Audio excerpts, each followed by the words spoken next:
Hello, this is Chef John from foodwishes.com with chili cheese bean dip. That's right, I'm going to show you what I think is the best bean dip and the easiest bean dip. Right, there's no sauteing, there's no baking, and there is certainly no layering. Oh yeah, you can keep your 7-layer dip. I prefer this 1-layer dip. And to get started, we'll take 1 can of refried beans and we'll transfer it into a mixing bowl. And please try to use something nice. All right, I'm not going to tell you the exact brand, but the name is very close to a famous Bruce Springsteen song. And then besides the beans, we're also going to want to add some cheese.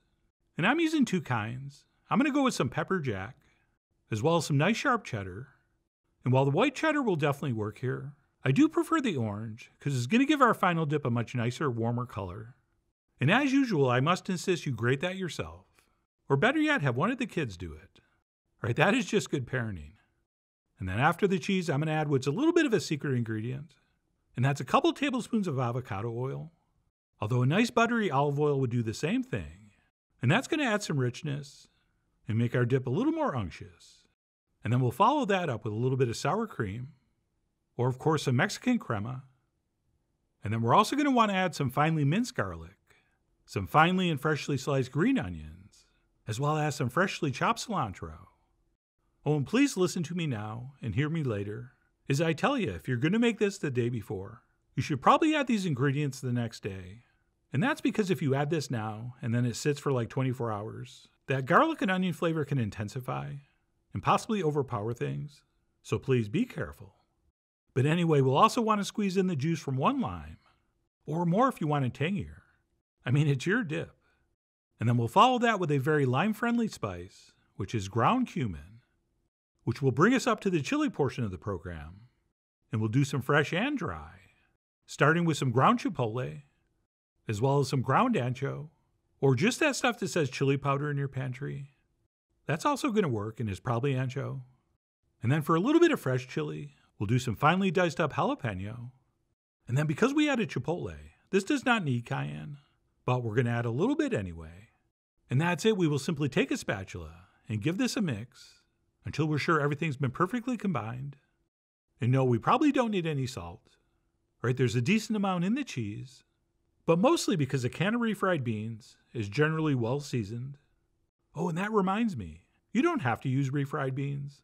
You can just mash up a can of pinto beans, in which case you probably will need some salt.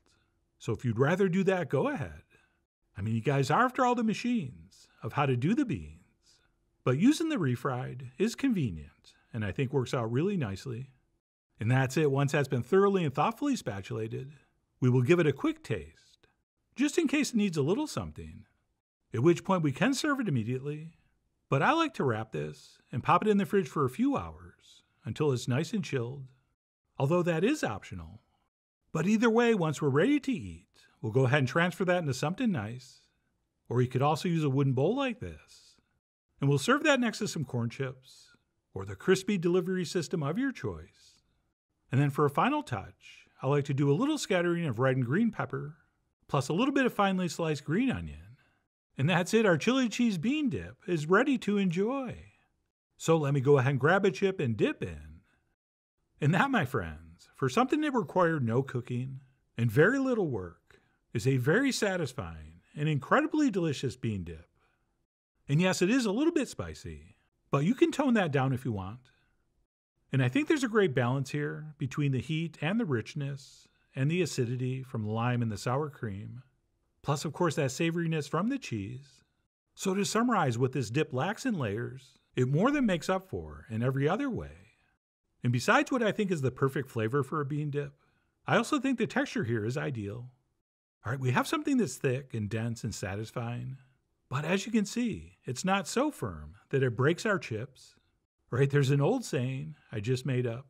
If you break a chip in a dip, it's not a dip for chips. So in that regard, I thought this was perfect.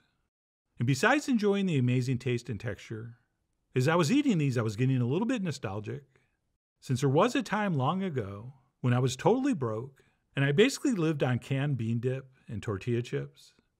And you're probably thinking, man, I hope you lived alone. Well, no, I didn't. I had roommates. But anyway, the point is, I've always had a soft spot in my heart for bean dip. Which makes sense, since according to that old song, beans are good for the heart. But anyway, that's it, what we're calling chili cheese bean dip.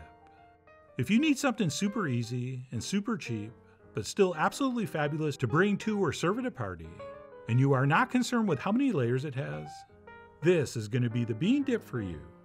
Which is why I really do hope you give this a try soon. So please follow the links below for the ingredient amounts, a printable written recipe, and much more info as usual.